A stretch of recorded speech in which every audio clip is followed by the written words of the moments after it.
So there are a few things to notice in this picture. One is, we have our typical green plant here, but on the other side we have more of a maroon cotton plant. And much like a lot of other plants, there's a lot of variation that occurs amongst them. This variation has kind of been selected for by the breeders.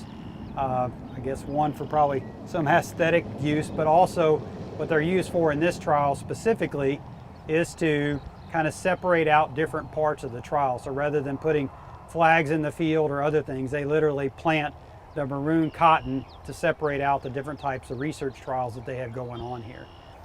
Some of the other variation that can occur, there is some variation where you can get some slight green cotton lint and also some like tan cotton lint. And in those type of situations, there's some interest in those, or has been in the past, of using those materials because they require no dye. If you're looking for a khaki type plant or a light green type plant, the lint itself, instead of being really, really white, snow white, is actually like a light green tint or a tan tint. But this is a variant actually in just the leaf type here, where we're seeing a reflection of the different light off of this, and we're seeing the maroon reflection versus these plants where we're seeing the green reflection. Okay. Literally, this is just what's being absorbed and what's being reflected from the light spectrum that we're getting from the sun.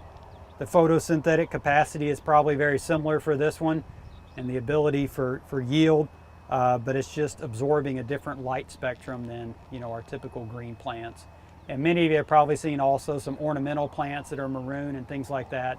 This is kind of the same situation. It's just a variant that they've selected for over time in the cotton breeding program here at Texas A&M. This is just one example of some of the diversity that's out there in our cotton plants. We're seeing obviously a color difference here. It's very visual, but there's that same amount of variability in disease resistance, insect resistance, things like that naturally occur in nature.